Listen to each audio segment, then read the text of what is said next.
So, in order to have a better understanding of a income tax, one must have a full conceptual knowledge of the basic concept. Basic concept की जो है वो अच्छी knowledge जो है वो होना एंड उसके ऊपर फुल कॉन्सेप्चुअल क्लैरिटी होना बहुत ज़रूरी है अगर आपको जो है वो इनकम टैक्स जो है वो अच्छे से सीखना है तो हमारा ऑब्जेक्टिव जो है वो ये रहने वाला है कि हम जो है वो बेसिक कॉन्सेप्ट पर जो है वो स्ट्रॉन्ग जो है वो पकड़ बना के रखें। बिफोर स्टार्टिंग आवर लेक्चर हम सबसे पहले ये समझ लेते हैं कि हम कौन कौन से टॉपिक जो हैं वो इस लेक्चर के अंदर जो है वो डिस्कस करेंगे। ये जो basic concept of income tax है इसके अंदर हम कौन कौन से जो है वो टॉपिक्स को जो है वो डिस्कस करेंगे, पहले हम वो समझ लेते हैं। सबसे पहले हम जो है वो डिस्कस करेंगे प्रीवियस ईयर का मतलब क्या होता है एंड असेसमेंट ईयर का मतलब क्या होता है। सबसे पहले हम वो सीखेंगे। उसके बाद हम ये सीखेंगे कि डायरेक्ट टैक्स का मतलब क्या होता है एंड इनडायरेक्ट टैक्स का मतलब क्या होता है। देन हम ये सीखेंगे इंपॉर्टेंट डेफिनेशन जो है वो हम सीखेंगे एंड एसएससी का मीनिंग क्या होता है वो हम सीखेंगे। देन उसके बाद में हम ये सीखेंगे कि किस तरीके से हम जो है वो अपनी टोटल इनकम जो है वो कैलकुलेट करेंगे, वो हम जो है वो सीखेंगे। देन हम टैक्स रेट्स जो है वो सीखेंगे। इंडिविजुअल के केस में जो है टैक्स रेट्स, एचयूएफ के केस में क्या होते हैं, एओपी के केस में क्या होते हैं, बीओआई के केस में क्या होते हैं एंड आर्टिफिशियल जुरिडिकल पर्सन के केस में जो है वो टैक्स रेट जो है वो क्या होते हैं। उसके बाद में हम ये सीखेंगे rebate under section number 87A क्या होती है और कैसे कैलकुलेट करते हैं। उसके बाद में हम जो है वो टैक्स रेट जो है वो कंपनीज़ के केस में जो है वो टैक्स रेट जो है वो सीखेंगे। देन उसके बाद में जो है वो हम टैक्स रेट जो है वो firms, local authorities and cooperative societies जो हैं वो उसके इसमें जो टैक्स रेट जो कैसे लगता है वो हम जो है सीखेंगे। उसके बाद में जो है वो हम अगला कॉन्सेप्ट जो सीखेंगे वो होगा सरचार्ज का। Surcharge under income tax act जो है वो हम सीखेंगे। एंड उसके बाद में हमारा जो है वो ऑब्जेक्टिव रहेगा कि हम हेल्थ एंड एजुकेशन सेस जो है वो उसका मतलब सीखें। एंड फाइनली जो है वो हम ये सीखेंगे कि मार्जिनल रिलीफ का जो है वो मतलब क्या होता है।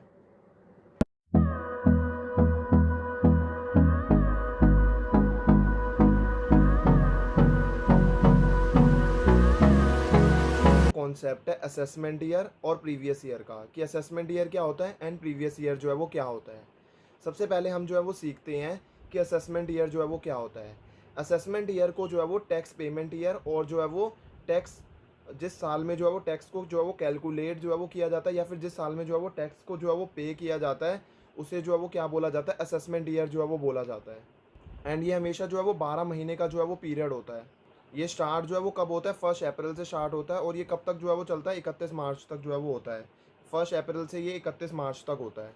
ये 12 महीने का पीरियड होता है जिस साल में जो है वो टैक्स को जो है वो पेमेंट करी जाती है या फिर जिस साल में जो है टैक्स को कैलकुलेट किया जाता है उसे क्या बोलते हैं, असेसमेंट ईयर जो है वो बोलते हैं। इसके बाद आ जाता है हमारे पास में प्रीवियस ईयर क्या होता है। प्रीवियस ईयर को जो है वो बोलते हैं जिस साल में जो है वो इनकम हम कमाते हैं उसे जो है वो क्या बोला जाता है, प्रीवियस ईयर जो है वो बोला जाता है। तो प्रीवियस ईयर क्या होता है, इनकम अर्निंग ईयर को जो है वो प्रीवियस ईयर भी जो है वो बोलते हैं। अगर मैं न्यू बिज़नेस की बात करूं तो ये जो है वो ये कब से स्टार्ट होता है, डेट ऑफ न्यू बिज़नेस से स्टार्ट होता है एंड जो है वो ये 31 मार्च तक जो है वो चलता है। अगर मान लो कोई नया बिज़नेस जो है वो पूरे साल में जो है स्टार्ट हुआ है तो अभी तो वो नया नया स्टार्ट हुआ है, तो जब से वो जो है वो न्यू बिज़नेस की डेट होती है वहाँ से लेकर 31 मार्च तक जो है वो प्रीवियस ईयर होता है। अगर अदर केसेस की मैं बात करूँ तो ये अदर केसेस के अंदर ये 1 अप्रैल से स्टार्ट होता है, 31 मार्च तक होता है। और प्रीवियस ईयर जो होता है वो असेसमेंट ईयर का कि जस्ट जो है वो पिछले वाला जो है वो साल होता है। तो प्रीवियस ईयर क्या होता है, जस्ट असेसमेंट ईयर के जस्ट पिछले वाला साल होता है। एंड इसका मतलब क्या हुआ कि असेसमेंट ईयर जो है वो क्या होता है, वो जस्ट अगले वाला साल होता है। तो प्रीवियस ईयर जो है वो जस्ट उसके पिछले वाला साल होता है एंड अगले वाले साल को क्या कहते हैं, असेसमेंट ईयर जो है वो बोलते हैं। आपके लिए रेलिवेंट फाइनेंस एक्ट कौन सा है, 2020 है।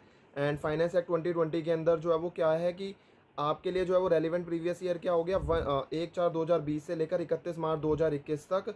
तो आप जो है वो किस साल में जो है वो इनकम अर्न करोगे, आप 1/4/2020 1 अप्रैल 2020 से लेकर जो 31 मार्च 2021 तक जो है इनकम जो है वो अर्न करी है वो आप जो है वो कब जो है वो कैलकुलेट और जो है वो पे करोगे, अगले असेसमेंट ईयर के अंदर जो है रेलिवेंट असेसमेंट ईयर 21-22 के अंदर जो है वो क्या करोगे, कैलकुलेट और पे करोगे।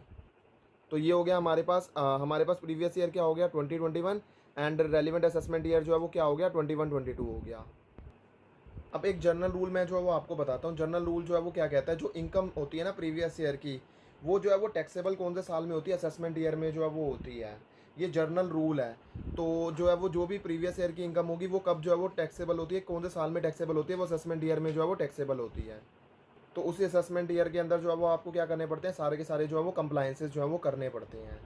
तो यहाँ पर हमारा जो है वो प्रीवियस ईयर क्या होता है और असेसमेंट ईयर जो है वो क्या होता है, वो क्लियरिटी से जो है वो हमारा क्लियर हो जाता है कि ये जो है वो हमारा प्रीवियस ईयर जो है वो कौन सा साल था, जिस साल में हमने जो है वो जो टैक्स पेमेंट ईयर या फिर जो है वो जिस साल में जो है टैक्स को कैलकुलेट करा जाता है उसे असेसमेंट ईयर बोलते हैं।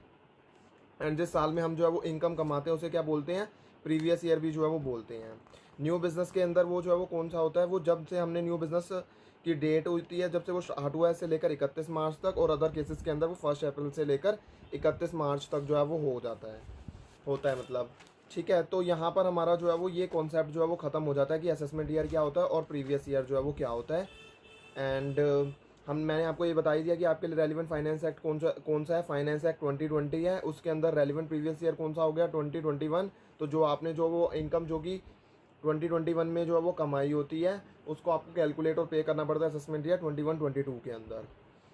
तो सबसे पहले जो अब हम ये जानते हैं डायरेक्ट टैक्स और इनडायरेक्ट टैक्स से पहले कि टैक्स का मतलब क्या होता है।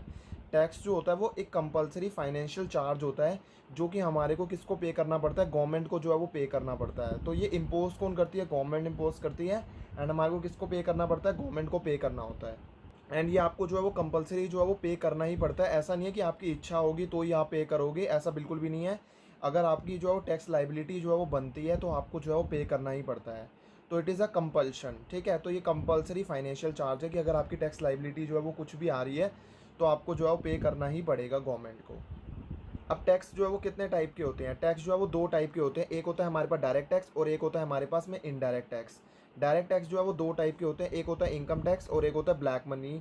ब्लैक मनी जो है वो टैक्स होता है। यहाँ पर जो है वो एक होता है इनकम टैक्स और एक होता है हमारे पास ब्लैक मनी टैक्स होता है।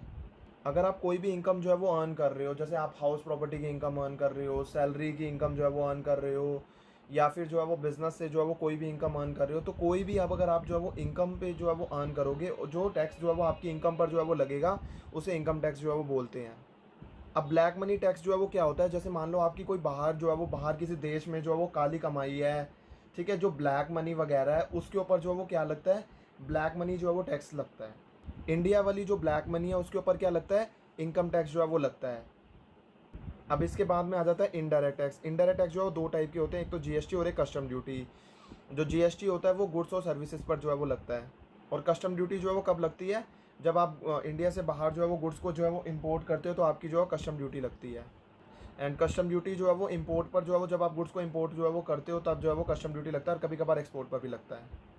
अब हमारे पास में अगला क्वेश्चन आ जाता है कि इनकम टैक्स को जो है वो डायरेक्ट टैक्स जो है वो क्यों बोला जाता है। देखो इनकम टैक्स के अंदर 2 आ जाते हैं, एक होता है हमारे पास टैक्स पेयर और एक होती है हमारे पास में सेंट्रल गवर्नमेंट होती है। अब जो सेंट्रल गवर्नमेंट होती है वो टैक्स किससे मांगती है, वो जो है वो टैक्स जो है वो मांगती है टैक्स पेयर से। और जो टैक्स पेयर है वो किसको टैक्स जो है वो पे करता है, सेंट्रल गवर्नमेंट को जो है वो टैक्स पे करता है। अब जो है वो टैक्स पेयर जो है वो उसको जो है वो क्या भी बोलते हैं, उसको जो है वो एक और नाम होता है, उसको जो है वो हम असेसी भी जो है वो बोलते हैं। अब डायरेक्ट टैक्स को हैंडल करने के लिए एक बोर्ड जो है वो बनाया हुआ है, central board of direct tax जो है वो बनाया हुआ है, जो कि जो है वो इनकम टैक्स के रिलेटेड मैटर्स को जो है वो क्या करता है, हैंडल करती है। अब सारे इनकम टैक्स के कंप्लायंसेस जो है वो ढंग से हो, सारे की सारी चीज़ें जो है ढंग से पे हो रही हैं, ये सारी चीज़ों के लिए जो है वो एक सेपरेट डिपार्टमेंट जो है बनाया गया, जिसे जो है वो हम इनकम टैक्स जो है वो डिपार्टमेंट भी जो है वो बोलते हैं। अब वहाँ पर जो ऑफिसर्स होते हैं उन्हें जो है वो हम असेसिंग ऑफिसर भी जो है वो बोलते हैं। अब ये जो है वो असेसिंग ऑफिसर जो है वो इनका काम क्या होता है, इनका जो है काम होता है कि जो है छापा डालना, सर्च एंड सीजर्स वगैरह करना। तो ये सारा का सारा काम जो है किसका होता है, असेसिंग ऑफिसर का जो है वो होता है। इसके अलावा वो ये भी चेक करते हैं कि जो असेसी ने जो इनकम बताई है वो ठीक बताई है नहीं बताई है, ये भी काम जो है कौन चेक करता है, असेसिंग ऑफिसर जो है वो चेक करते हैं। इसके बाद आ जाता है कि जो टैक्स लगाने की पावर है वो गवर्नमेंट को कहाँ से मिली है, वो गवर्नमेंट को जो है वो इंडियन कॉन्स्टिट्यूशन से जो है वो मिली है टैक्स लगाने की पावर। अब जो इंडियन कॉन्स्टिट्यूशन है उसके अंदर बहुत सारे शेड्यूल्स हैं, बहुत सारे आर्टिकल्स हैं। उसके अंदर जो आर्टिकल नंबर 246 है उसका 7वां शेड्यूल जो है वो बोलता है कि 3 जो है वो हमारे पास में लिस्ट होती हैं, एक तो यूनियन लिस्ट, एक तो स्टेट लिस्ट और एक कंकरेंट लिस्ट होती है। अब जो यूनियन लिस्ट होती है उसके अंदर जो है वो सारे मैटर्स होते हैं जिसके अंदर जो है वो पावर जो है वो किसके पास में होती है, सेंट्रल गवर्नमेंट के पास में जो है वो होती है। एंड स्टेट लिस्ट के अंदर वो सारे मैटर होते हैं जिसके ऊपर कानून बनाने की पावर जो है किसके पास में है, स्टेट गवर्नमेंट के पास में है। और कॉन्करेंट लिस्ट वो आ जाती है जिसके अंदर जो है वो कानून बनाने की पावर जो है वो सेंट्रल गवर्नमेंट के पास में भी है और स्टेट गवर्नमेंट के पास में भी है। अब जो है वो जो यूनियन लिस्ट है उसके अंदर जो है वो एंट्री नंबर 82 है, उसके अंदर जो है वो ये लिखा हुआ है कि सेंट्रल गवर्नमेंट चाहे तो जो है वो कानून बना सकती है टैक्स लगाने का, लेकिन एक्सेप्ट एग्रीकल्चरल इनकम। एंड इसी जो है वो इसी को यूज़ कर कर जो है वो सेंट्रल गवर्नमेंट ने जो है वो क्या बनाया है, इनकम टैक्स एक्ट 1961 जो है वो बनाया था। और ये जो इनकम टैक्स है ये पूरे की पूरी जो है होल ऑफ इंडिया पर जो है वो अप्लाई होता है विद इफेक्ट फ्रॉम 1/4/1962। अब आप जो है वो ये पूछोगे कि जो है वो एग्रीकल्चरल इनकम जो है वो कहाँ पर कवर्ड होती है। एग्रीकल्चरल इनकम जो है वो entry number 46 of state list के अंदर जो है वो कवर होती है। तो ये जो है वो कहाँ पर कवर होती है, स्टेट लिस्ट के अंदर जो है वो कवर होती है। तो स्टेट गवर्नमेंट जो है वो एग्रीकल्चर इनकम पर जो है वो टैक्स लगाने का कानून जो है वो कौन बना सकती है, स्टेट गवर्नमेंट जो है वो बना सकती है। बट किसी भी जो है वो स्टेट गवर्नमेंट ने अभी तक जो है वो एग्रीकल्चरल इनकम पर जो है वो टैक्स नहीं लगा रखा है। तो इसीलिए जो एग्रीकल्चरल इनकम है वो एग्जेम्प्ट है, क्योंकि सेंट्रल गवर्नमेंट के पास तो वैसे ही पावर नहीं है और स्टेट गवर्नमेंट ने वैसे ही कानून नहीं बना रखा है इसके ऊपर टैक्स लगाने का। तो ये जो है वो एग्रीकल्चर इनकम पर जो है वो कोई भी टैक्स नहीं है, तो ये एग्जेम्प्ट इनकम है। इसके बाद में आ जाता है सोर्सेज ऑफ इनकम टैक्स, जो है वो लॉ आ जाता है। उसके अंदर जो है वो आपको जो है वो कहाँ से जो है कौन कौन से सोर्सेज जो हैं वो होते हैं कि इनकम टैक्स लॉ के।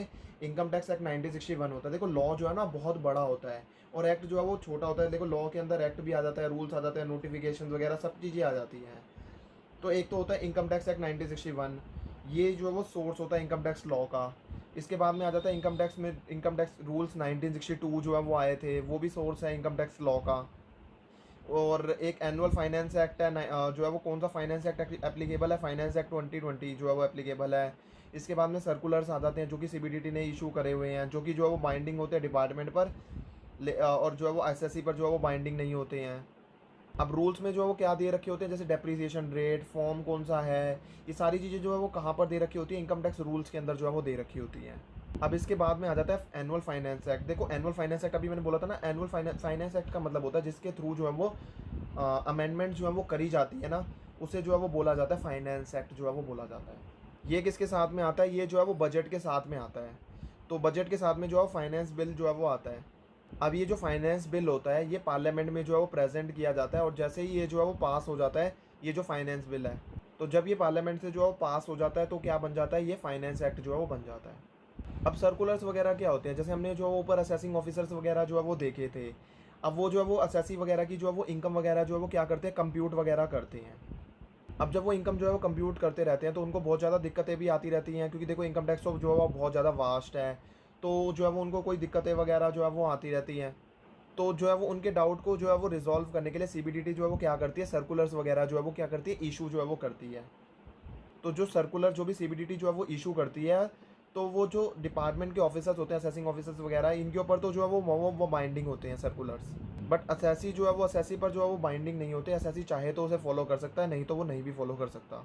इसके बाद में अगला सोर्स आ जाता है इनकम टैक्स लॉ का, वो आ जाता है नोटिफिकेशन वगैरह। अगर किसी चीज़ को इमीडिएटली जो है वो क्या करना है, लागू वगैरह करना है, तो नोटिफिकेशन जो है वो कौन इशू करती है, सेंट्रल गवर्नमेंट, और जो है सीबीडीटी जो है वो इशू करती है।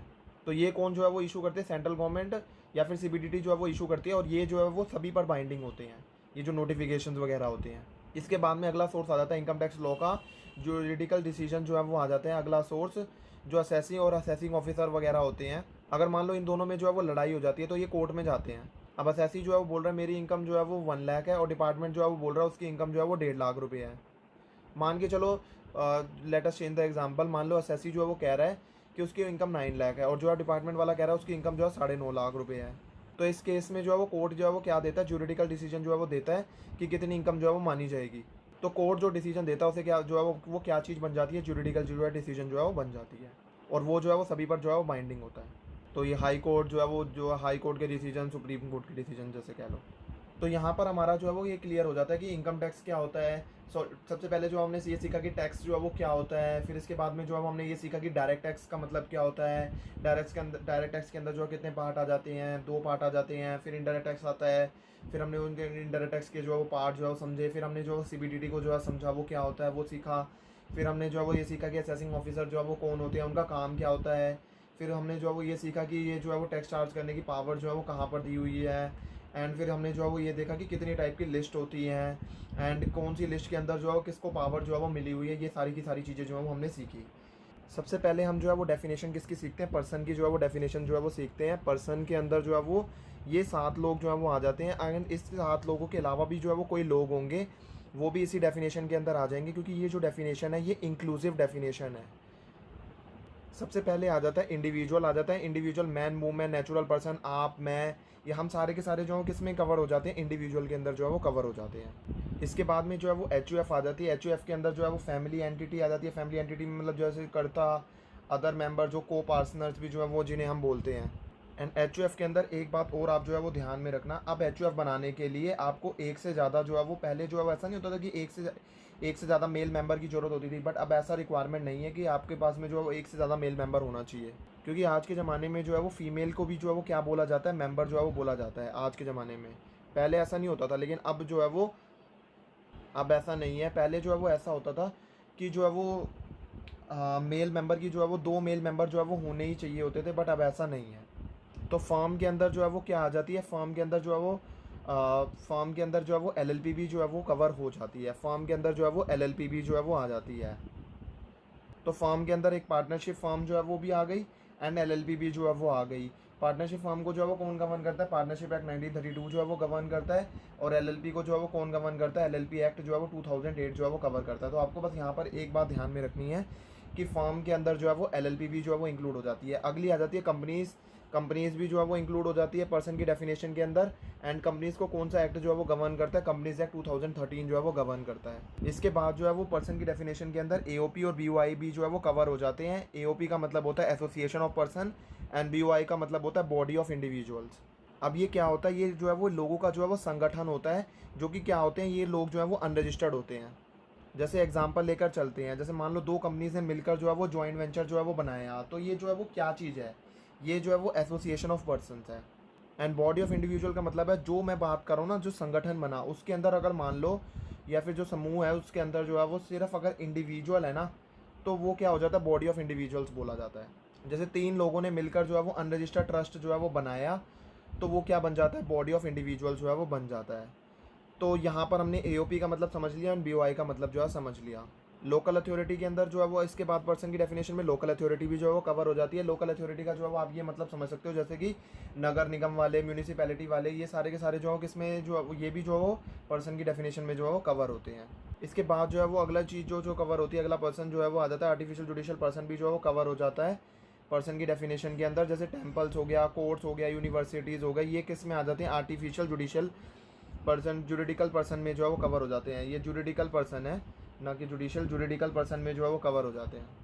इसके अलावा भी कोई चीज़ होगी, वो भी जो है वो पर्सन की डेफिनेशन में जो है कवर हो जाएगी। जैसे कोऑपरेटिव सोसाइटी आप देख रहे होगे, इसमें कवर नहीं है, वो भी जो है इसके अंदर जो है वो कवर हो जाती है। उसके अलग जो है वो टैक्स रेट्स वगैरह होते हैं। अब इसके बाद अगली डेफिनेशन जो है वो आ जाती है असेसी की, जो है वो डेफिनेशन आ जाती है। अब असेसी का मतलब है कोई भी जो ऊपर जो है वो पर्सन जो है वो दे रखा है, जिसको जो है वो या तो टैक्स पे करना है, या तो इंटरेस्ट जो है वो पे करना है, या तो जो है वो पेनल्टी जो है वो पे करनी है, वो असेसी जो है वो कहा जाता है। मतलब कोई भी पर्सन जिसको जो है वो टैक्स पे करना है, या तो इंटरेस्ट पे करना है, या तो जो है वो पेनल्टी जो है वो पे करनी है। एंड इसके अंदर डीम्ड असेसी भी आ जाता है, और असेसी इन डिफ़ॉल्ट भी जो है वो असेसी की डेफिनेशन में कवर हो जाता है। अब असेसी इन डिफ़ॉल्ट जो है वो मैं लिखा हुआ है, असेसी इन डिफ़ॉल्ट का मतलब है, जैसे मान लो आपने टीडीएस जो है वो डिडक्ट करा, किसी पर्सन का आपको टीडीएस डिडक्ट करना था, आपने टीडीएस डिडक्ट करा, लेकिन जो है वो गवर्नमेंट को जमा नहीं कराया, तो वो जो है वो क्या बन जाता है, असेसी इन डिफ़ॉल्ट जो है वो बन जाता है।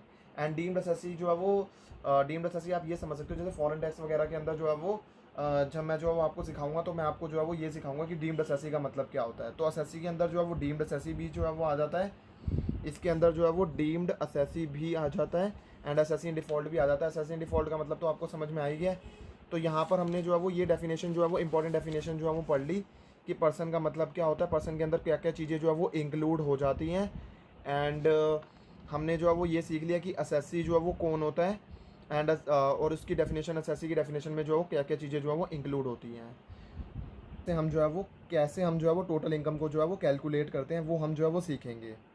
देखो, जब भी हमारे को जो है वो टोटल इनकम जो है वो कैलकुलेट करनी होती है, तो सबसे पहला स्टेप क्या होता है कि हमारे को रेजिडेंशियल स्टेटस जो है वो निकालना पड़ता है। देखो, रेजिडेंशियल स्टेटस निकालना जो है वो क्यों ज़रूरी है, देखो, क्योंकि जो रेजिडेंशियल स्टेटस में जो है वो रेजिडेंट की जो इनकम होती है, वो उसकी ग्लोबल इनकम जो है वो टैक्सेबल होती है इंडिया के अंदर।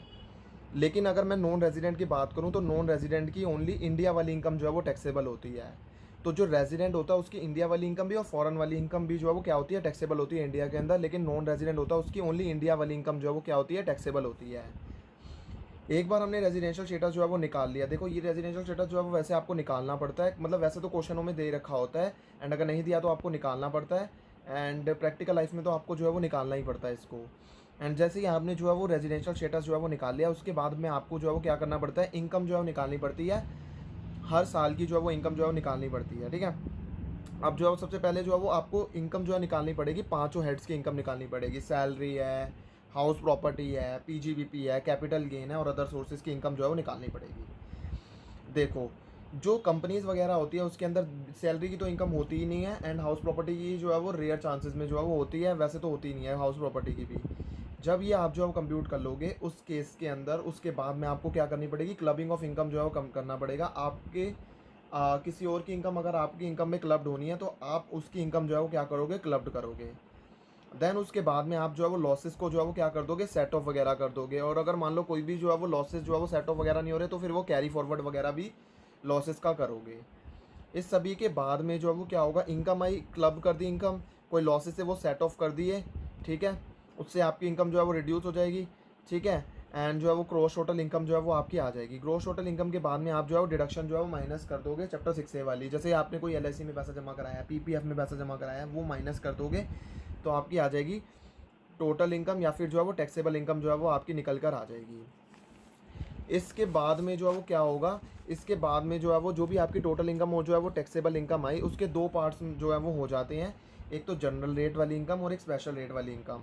अब स्पेशल रेट इनकम क्या होती है, स्पेशल रेट इनकम जैसे आप ये सोच सकते हो, जैसे कि कोई लॉटरी की इनकम है, ठीक है, जो कि स्पेशल रेट पर टैक्स होती है, 30% पर जो है वो टैक्स होती है, और ब्लैक मनी वाली इनकम है जो कि 78% पर जो है वो टैक्स होती है, तो ये स्पेशल रेट इनकम होती है। और जनरल रेट देखो, फिर अब जो है वो क्या करोगे, आप जो आपने जो है टोटल इनकम या फिर टैक्सेबल इनकम जो है वो निकाली, उसको जो है वो आप क्या करोगे, उसके जो अंदर जो है वो जनरल रेट वाली इनकम को जो है वो जनरल टैक्स रेट से मल्टीप्लाई कर दोगे, और स्पेशल रेट इनकम को जो है वो स्पेशल टैक्स रेट से मल्टीप्लाई कर दोगे। एंड इन दोनों को जब आप कंबाइन कर दोगे तो आपका क्या आ जाएगा, टोटल टैक्स जो है वो निकल जाएगा। इस टोटल टैक्स के अंदर आपको जो है सरचार्ज जो है वो ऐड करना पड़ेगा। सरचार्ज जो है वो कब आप ऐड करोगे, जब आपकी इनकम जो है वो कुछ सर्टेन लिमिट से जो है वो एक्सीड कर जाती है, तब आपको सरचार्ज जो है वो ऐड करना पड़ता है। उसके बाद में आपको जो है वो सेस जो है वो लगाना पड़ता है, ये कंपलसरी होता है, ये हमेशा आपको लगाना ही पड़ता है। एंड ये जो सेस होता है ये 4% होता है टैक्स का एंड सरचार्ज का, ठीक है। अगर आपका जो सरचार्ज नहीं लग रहा है तो आपका 4% जो है किसका हो जाएगा, टैक्स का। लेकिन अगर सरचार्ज भी लग रहा है तो टैक्स प्लस में सरचार्ज का जो है 4% जो है वो लग जाता है सेस, बट ये कंपलसरी होता है, ये तो लगता ही लगता है। जब ये सब कुछ हो जाता है तो आपका जो है वो क्या आ जाता है, टोटल टैक्स पेबल जो है वो आ जाता है, कि कितना टोटल टैक्स जो है वो आपका बना, वो निकल कर आ जाता है। इसके बाद में जो आपका TDS डिडक्ट हो चुका है, और जो है वो TCS जो है वो आपने जो है वो जमा करा रखा है, या फिर एडवांस टैक्स अगर आपने जो है कुछ भी पे कर दिया है, वो जो है वो आप माइनस कर दोगे, क्योंकि आपने टैक्स का ये सारा हिस्सा तो जो है वो पहले ही जो है वो गवर्नमेंट को जो है वो पे कर दिया है। इसके बाद में जो है वो आपका नेट टैक्स पेबल जो है वो बन जाएगा, या फिर जो है वो रिफंडेबल जो है वो बन जाएगा, डिपेंड अपॉन द सिचुएशन। तो इन शॉर्ट मैं बोलूँ तो आपको TDS TCS और एडवांस टैक्स का जो है वो क्या मिल जाता है, रिफंड जो है वो मिल जाता है। एंड जो है वो माइनस करने के बाद प्लस आया तो मतलब आपका पेबल है, एंड अगर जो है वो माइनस में आया तो रिफंडेबल है। क्यों ऐसा, देखो जो प्लस होता है वो साइन क्या शो करता है कि आपने जो है वो कम जो है वो TDS TCS और आपका एडवांस टैक्स जो है कम कटा हुआ है, कम गवर्नमेंट के पास में गया है जो टैक्स का हिस्सा है, तो अभी आपको और पे करना है, तो इसीलिए नेट टैक्स पेबल पॉजिटिव आया तो वो पेबल बनता है। एंड अगर नेगेटिव आया इसका मतलब है कि आपने ज़्यादा जमा करा दिया है TDS TCS और एडवांस टैक्स, तो उस केस में जो है वो आपका रिफंडेबल जो है वो बन जाता है, तो आपको गवर्नमेंट से जो है वो रिफंड मिल जाएगा। सो यहाँ पर हमारा जो है वो ये लेक्चर जो है वो ख़त्म हो जाता है, जहाँ पर हमने जो है वो स्टेप्स सीखे कि कैसे हमारे को जो है वो अपनी टोटल इनकम जो है वो कैलकुलेट करनी होती है। It is very very important for you, and आपको जो है वो ये अच्छे से समझ लेना चाहिए कि कैसे जो है वो आपको टोटल इनकम को जो है वो कैसे कैलकुलेट करना है, कहाँ पर कौन सा स्टेप जो है वो लेना है, एंड कैसे जो है वो अपनी जो है टोटल इनकम जो है नेट टैक्स पेबल और रिफंडेबल जो है कैसे कैलकुलेट करते हैं। अगर क्वेश्चन ने वो पूछा है या फिर टोटल इनकम जो है पूछी है तो वो कैसे कैलकुलेट करते हैं। टैक्स रेट्स के बारे में जो है वो सीखेंगे। सबसे पहले हम जो है वो सीखते हैं जनरल टैक्स रेट जो है वो सीखते हैं। कोई भी इंडिविजुअल है, कोई भी HUF है, कोई भी AOP है, कोई भी BOI है, या फिर कोई भी आर्टिफिशियल जो है वो पर्सन है, आर्टिफिशियल जुरिडिकल पर्सन है, उसकी इनकम जो है वो टैक्स किस रेट पर होती है, स्लैब रेट्स पर जो है वो टैक्स होती है। अब टोटल इनकम अगर इनकी जो है वो 2.5 लाख रुपए तक है, बेसिक एग्जाम्पशन लिमिट तक है, तो इनके ऊपर कोई भी टैक्स रेट जो है वो नहीं लगेगा। अगर 2.5 लाख से ज़्यादा है और 5 लाख तक है तो कितना टैक्स रेट लगेगा, 5% जो है वो टैक्स रेट जो है वो लगेगा। ये 2.5 लाख क्या है, ये याद रखना, ये बेसिक एग्जाम्पशन लिमिट है। अगर मान लो 5 लाख से ज़्यादा है और 10 लाख तक है तो कितना जो है वो टैक्स रेट लगेगा, 20% टैक्स रेट जो है वो लगेगा। और अगर उसकी इनकम जो है वो 10 लाख से ज़्यादा है तो किस रेट से टैक्स लगेगा, 30% से जो है वो टैक्स रेट जो है वो लगेगा। तो 2.5 लाख तक कोई भी टैक्स नहीं लगेगा। 2.5 लाख से 5 लाख तक की जितनी मतलब ये जो इसके बीच में जो 2.5 लाख की इनकम होगी उसके ऊपर 5% का टैक्स रेट लगेगा। 5 लाख से 10 लाख के बीच में जो इनकम होगी, मतलब 5 लाख से ज़्यादा और 10 लाख तक, मतलब कितनी, 5 लाख के ऊपर कितना लगेगा, 20% जो है टैक्स रेट लगेगा। और 10 लाख से जितनी ऊपर इनकम होगी वो 30% होगा। अगर मान लो आपकी जो है वो इनकम जो है वो, मैं अभी आपको जो है वो कंप्यूट करके दिखाऊंगा कि कैसे जो है वो हम इनकम जो है निकाल सकते हैं। मान लो मिस्टर ए है, उसकी टोटल इनकम जो है वो 12 लाख रुपये है। तो 12 लाख में सबसे पहले जो 2.5 लाख है उसके ऊपर कितना टैक्स लगेगा, कोई भी टैक्स नहीं लगेगा, नील। ठीक है, जो पहला, क्योंकि पहला 2.5 लाख तो बेसिक एग्जाम्पशन लिमिट है, उतना तो माफ़ है। ठीक है, अब जो है वो 2.5 लाख से 5 लाख तक कितनी इनकम हुई, 2.5 लाख जो है वो तो 2.5 लाख के ऊपर 5% का होगा 12,500। अब जो है वो 5 लाख से जो है वो 10 लाख तक जो है वो, मतलब देखो यहाँ 2.5 लाख ख़त्म हो गए, जो है 12 लाख में से 2.5 लाख तो बेसिक एग्जाम्पशन में चले गए। अब उसके बाद में जो 2.5 लाख थे उसके ऊपर हमने जो है टैक्स कितना पे करेंगे, 12,500 का। अब जो है 2.5 इधर चले गए, 2.5 इधर हो गए, तो 5 जो है वो लाख जो है वो हमने 5 लाख पर एक तरह से टैक्स दे दिया, कितना, 12,500। तो 12 लाख में से 5 लाख खत्म हो गए, कितने रह गए, 12 माइनस 5 कितने होते हैं, 7 लाख। तो अभी 5 लाख इस ये भी पूरा जो है वो एग्जॉस्ट होगा। 5 लाख से 10 लाख वाला, तो 5 लाख के ऊपर कितना जाएगा, 20%, 1 लाख का। ठीक है, तो यहाँ तक हमारा कितना हो गया, यह है 5 लाख, यहाँ 2.5 लाख और यहाँ 2.5 लाख, तो मतलब 10 लाख तो यहाँ तक एग्जॉस्ट हो गए। 12 लाख में से हमने जो है 10 लाख पे टैक्स पे कर दिया। तो हमारी अब 2 लाख की जो है इनकम पे और टैक्स पे करना है। तो 10 लाख से ऊपर कोई इनकम है हमारी, है, तो वो जो 2 लाख रुपए वाली इनकम है उसके ऊपर 30% से टैक्स कितना पे करेंगे, 60,000 रुपये का जो है वो टैक्स रेट टैक्स जो है वो पे करेंगे। तो हमारा टोटल टैक्स कितना हो गया, 1,72,000 जो है वो 500 जो है वो हमारा जो है वो टोटल टैक्स हो गया। अभी हमने जो केस डिस्कस करा था वो नॉर्मल केस था, जहाँ पर जो है वो जो रेजिडेंट इंडिविजुअल है उसकी एज जो है वो 60 ईयर्स से जो है वो कम ही है। ठीक है, लेकिन अगर मान लो कोई रेजिडेंट इंडिविजुअल है जिसकी एज जो है वो 60 ईयर्स या फिर जो है वो ज़्यादा है, बट जो है वो 80 साल से कम है प्रीवियस ईयर के अंदर, या फिर first day of assessment year से पहले जो है उसकी एज जो है वो क्या है, 60 साल से जो है वो 60 साल या 60 साल से ज़्यादा है, बट 80 साल से जो है वो कम है, तो वो क्या बन जाता है, वो रेजिडेंट सीनियर सिटीजन जो है वो बन जाता है। वो क्या बन जाता है, रेजिडेंट सीनियर सिटीजन जो है वो बन जाता है। देखो यहाँ पर ये लिखा हुआ है कि first day of assessment year का मतलब ये है, अगर उसकी जो एज है वो 60 ईयर्स जो है वो हो जाती है 1 अप्रैल 2021 में भी हो जाती है ना, मैं कौन से जो है वो प्रीवियस ईयर की बात कर रहा हूँ, 2021 के लिए बात कर रहा हूँ। प्रीवियस ईयर 1/4/2020 से लेकर अगर 31 मार्च 2021 की अगर आप इनकम निकाल रहे हो, मतलब आपने इनकम जो है कमाई 1/4/2020 से 31 मार्च 2021 तक जो है वो इनकम जो कमाई थी, जिसको आपको टैक्स पे करना है इसमें, तो असेसमेंट ईयर के पहले दिन में, मतलब 1/4/2021 को भी अगर आप जो है 60 साल के हो जाते हो, वैसे तो देखो मतलब प्रीवियस ईयर में नहीं, असेसमेंट ईयर में के भी पहले दिन में अगर आपका जो है वो एज जो है 60 साल क्रॉस हो जाती है, तब भी आपको ये जो टैक्स रेट है, ये इसका जो है वो बेनिफिट जो है वो मिल जाएगा। तो आपको क्या बोला जाएगा, रेजिडेंट सीनियर सिटीजन जो है वो बोला जाता है। तो इस केस में क्या होगा, आपका स्लैब रेट जो है वो 2.5 लाख से जो है वो क्या हो जाएगा, 3 लाख हो जाएगा। तो ऊपर वाले केस में क्या था, 2.5 लाख था, और इस केस में जो है वो क्या हो जाएगा, स्लैब रेट जो है वो 3 लाख जो है वो हो जाएगा। तो यहाँ पर 3 लाख तक जो है वो क्या हो जाएगी, बेसिक एग्जाम्पशन लिमिट हो जाएगी। यहाँ पर 3 लाख तक कोई भी टैक्स जो है वो नहीं लगेगा। सो 3 लाख से 5 लाख पर जो है 5%, 5 लाख से 10 लाख के बीच में जो इनकम होगी उस पर 20%, एंड अगर आपकी 10 लाख से ज़्यादा है तो 30% है। अब इसके बाद में अगला केस आ जाता है जहाँ पर जो है वो रेजिडेंट इंडिविजुअल है। आपको ये बात ध्यान में रखनी है, ये जो है ना, ये जो दोनों के दोनों थे 60 साल और 80 साल वाले, ये जो है वो रेजिडेंट इंडिविजुअल को ही बेनिफिट मिला है। अगर नॉन रेजिडेंट है उसके ऊपर वही 2.5 लाख वाले ही जो है वो स्लैब रेट जो है वो मिलते हैं, उनको जो है वो ये वाला बेनिफिट नहीं मिलता, इवन दो वो रेजिडेंट जो है वो सीनियर सिटीजन है या फिर रेजिडेंट सुपर सीनियर सिटीजन है, तब भी नहीं मिलता।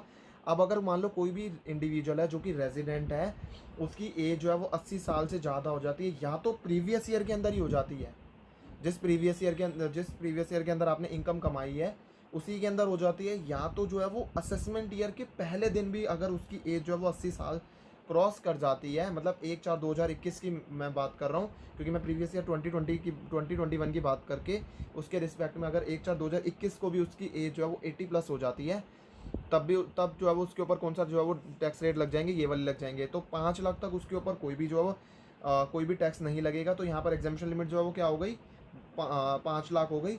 एंड अगर मान लो 5 लाख से 10 लाख के बीच में जो इनकम होगी वो 20% की रेट पर जो है टैक्स होगी। और अगर मान लो 10 लाख से ऊपर भी कोई इनकम है तो जो है वो टैक्स रेट जो है क्या होगा, 30% हो जाता है। अब ये ओनली केस किसके अंदर होता है, ये रेजिडेंट मतलब ये इंडिविजुअल के केस के अंदर होता है, क्योंकि एज जो है वो सिर्फ इंडिविजुअल की ही होती है। तो यहाँ पर हमने जो है वो टैक्स रेट जो है वो अच्छे से सीख लिया। रिबेट टू रेजिडेंट इंडिविजुअल को जो रिबेट मिलती है वो हम सीखने जा रहे हैं। कौन से सेक्शन के अंदर रिबेट मिलती है, सेक्शन नंबर 87A के अंदर जो है वो रिबेट जो है वो मिलती है रेजिडेंट इंडिविजुअल को। कब मिलती है वो हम जो है वो सीखेंगे, कब मिलती है एंड कितनी मिलती है वो हम जो है वो अभी सीखेंगे। तो ये जो सबसे पहले आप ये दिमाग में क्लियर रखना, ये जो रिबेट है ये किसको मिलती है, ओनली रेजिडेंट इंडिविजुअल को मिलती है। तो क्या जो है वो रेजिडेंट एचयूएफ को मिलती है, नहीं, रेजिडेंट एचयूएफ को नहीं मिलती, ओनली रेजिडेंट इंडिविजुअल को मिलती है। तो वो इंडिविजुअल जो कि रेजिडेंट है, इंडिया का है, उसको मिलेगी। क्या नॉन रेजिडेंट को जो है वो ये रिबेट मिलती है, नहीं मिलती है। अब कब मिलती है, जब उसकी टोटल इनकम जो है वो 5 लाख रुपए तक है अगर उसकी टोटल इनकम, तो जाकर उसको जो है वो क्या मिलती है, ये रिबेट जो है वो मिलती है। ये जो रिबेट है ये सारी की सारी इनकम से जो है वो मिल जाती है हमारे को, सिर्फ एक इनकम को छोड़ के। वो कौन सी इनकम होती है, अगर हमारा कोई कैपिटल गेन है 112A वाला, वहाँ से रिबेट नहीं मिलती।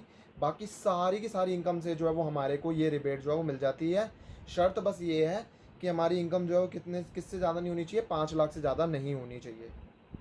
और ये जो रिबेट होती है ये कितनी मिलती है, 12,500 या फिर जो है वो tax amount which ever is less तक जो है वो हमारे को जो है वो ये रिबेट जो है वो मिलती है।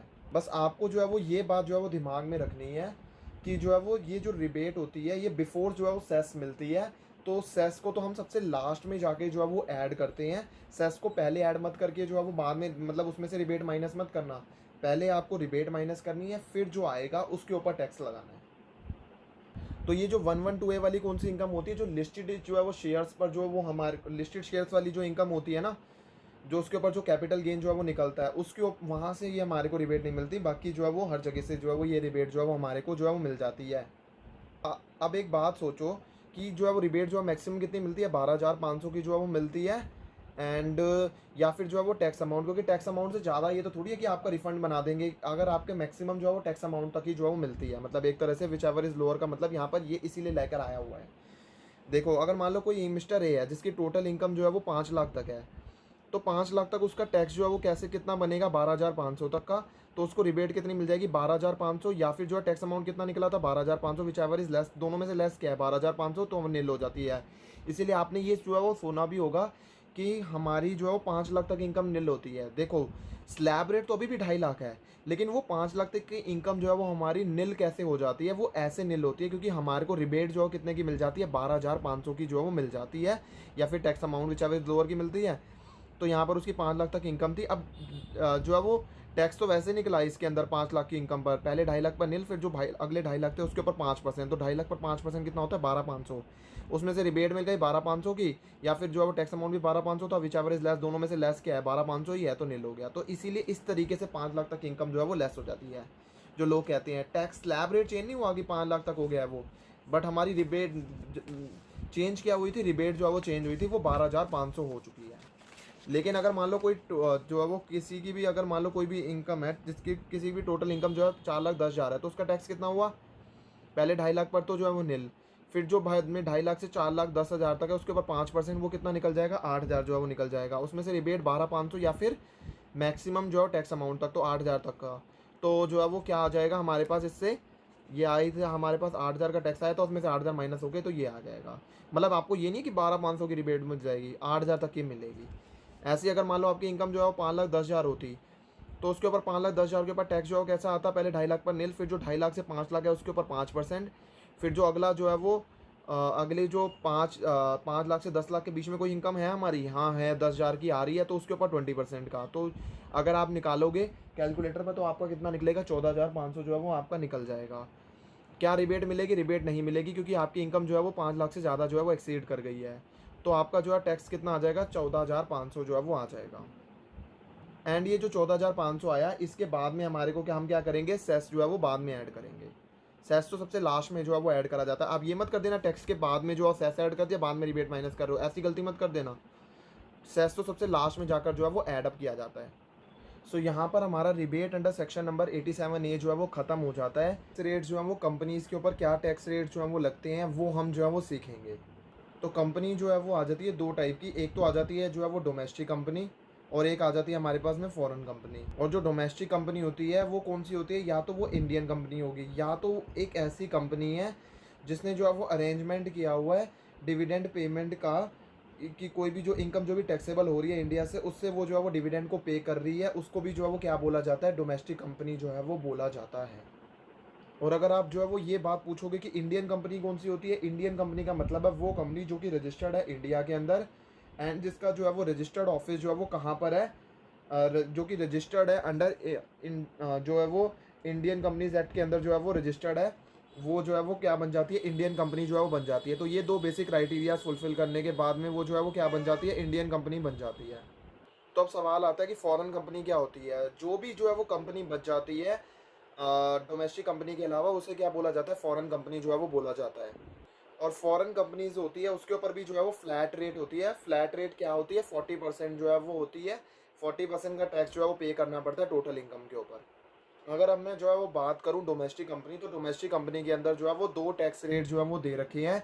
अगर डोमेस्टिक कंपनी का जो टर्नओवर है, या जो है वो टर्नओवर या फिर जो है वो ग्रॉस रिसिप्ट जो है वो 400 करोड़ तक है प्रीवियस ईयर 18-19 के अंदर, तो उसके अंदर जो है वो टैक्स रेट जो है वो क्या लग जाता है, 25% का लग जाता है। एंड अगर मान लो अदर केस है तो वहाँ पर जो है वो कितना टैक्स रेट जो है वो लग जाता है, 30% का जो है वो टैक्स रेट लग जाता है। जहाँ पर जो है वो टर्नओवर जो है वो क्या है, टर्नओवर जो है वो मतलब 400 करोड़ से ज़्यादा है।